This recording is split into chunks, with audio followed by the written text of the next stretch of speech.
네, 시장이 마감이 됐습니다. 아주 오래간 만에 열린 시장이고요. 우리 시장이 휴장한 동안 금융시장이 많이 움직였습니다.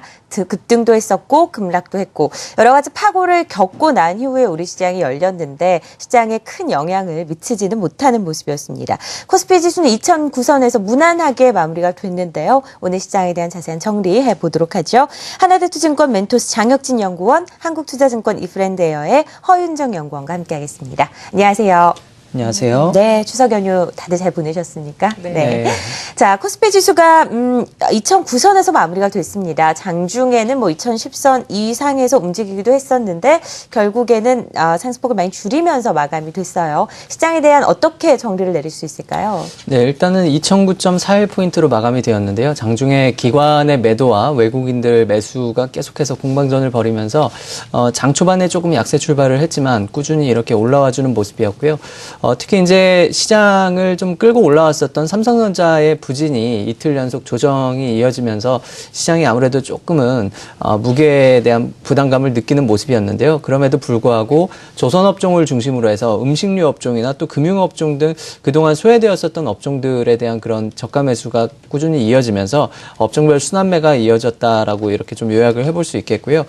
특히 이제 기관의 매도와 더불어서 최근에 이제 또 좀 우선주들이 급등하는 모습들을 오늘 또 이어가는 모습이었습니다. 시장이 우선주들이 좀 급등을 할 때 아무래도 약간의 순환매 끝에서 우선주들이 움직이는 경향들이 좀 많이 있긴 한데 그래도 걱정하지 않을 부분들은 역시 외국인 수급이 꾸준하게 지금 유입이 되고 있기 때문에 19거래일째 유입이 되고 있기 때문에 일부 업종에 대한 그런 좀 불균형이 나올 수는 있지만 시장 전체에 대한 시각은 바뀌지 않고 있다라고 좀 요약을 해볼 수 있겠고요.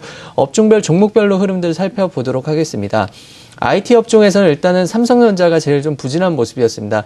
1.8% 조정을 받으면서 136만 원대로 조정받는 모습이었고요. 삼성 SDI가 오랜만에 좀 급등하는 모습이었습니다. 6.7% 반등하는 모습이었고요. 제일모직도 이제 사업부 양수에 대한 이슈가 나오면서 오늘 또 좋은 흐름들을 이어가는 모습이었습니다.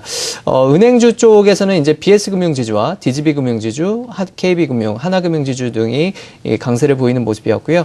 오랜만에 이제 음식료 쪽에서도 강세가 이어졌는데요. CJ제일제당이 저평가에 대한 이슈가 부각이 되면서 CJ와 함께 오늘 급등하는 모습들을 좀 보여주었고요. 조선주들에서는 이제 현대중공업이 2.1%, 삼성중공업이 3.2% 보이면서 실질적으로 이번에 반등이 1900 초반에서 시작이 되었을 때 끌고 올라왔었던 업종이 IT와 자동차와 조선 업종이었습니다. 근데 이제 아무래도 오늘 환율이 1월달 이후로 처음으로 1075원까지 이렇게 빠지면서 이전 저점을 깨고 빠지면서 IT랑 자동차는 조금씩은 환율에 대한 좀 적응 속도가 필요하지 않겠나 싶었는데 아니나 다를까 이제 IT 자동차는 좀 쉬어가는 모습이었고요.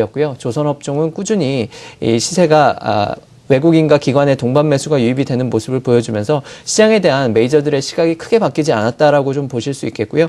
오랜만에 내수업종 쪽이 좀 강세를 보였는데 롯데쇼핑, 신세계, 현대백화점 등 유통 쪽도 오랜만에 좀 강세를 보이는 모습이었고요. 음식료와 은행 쪽이 이제 순환매가 좀 돌아가는 모습이었는데요. 향후에 이제 환율 흐름 따라서 조금 더 영향은 있을 수 있겠지만 아직 실적 시즌까지 조금 시간이 남아 있기 때문에 당장 IT랑 자동차에 대한 그런 실적에 대한 부각보다는 단기적으로는 2000포인트 초반 내에서 기관의 내수업종 중심의 환율의 원달러 환율 하락 시 수혜가 될 수 있는 업종 중심의 단기적인 수급 플레이가 좀 이어지지 않을까 이렇게 좀 시장을 예측해 볼 수 있을 것 같습니다. 여전히 외국인들은 우리 시장을 긍정적으로 보고 있습니다. 오늘 같은 장에서도 외국인들은 매수세를 유입시켰고 IT와 자동차가 좀 쉬어가는 것을 특징적인 흐름으로 짚어주시기도 했네요. 자, 코스닥 시장은 오늘 마지막에 약보합으로 마무리가 됐습니다. 코스닥 시장은 어떻게 특징적인 부분 잡을 수 있을까요?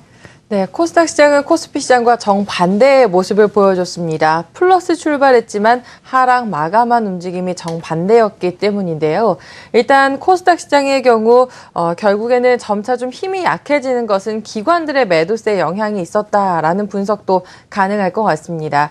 외국인들은 오늘장 코스닥 시장에 140억 원 정도의 매수를 코스피 시장과 동반해서 보여주는 모습이었습니다만 기관들의 경우에는 IT 관련된 중소형주들을 주축으로 해서 계속적인 매도세가 장중에 출회가 됐습니다. 그로 인해서 투신권, 오늘은 또 보험 계정을 통해서도 매도 물량이 상당 부분 출회가 되면서 결국에는 약세에 마감할 수밖에 없었던 상승 탄력의 둔화라는 측면으로 말씀을 좀 드려볼 수 있겠고요.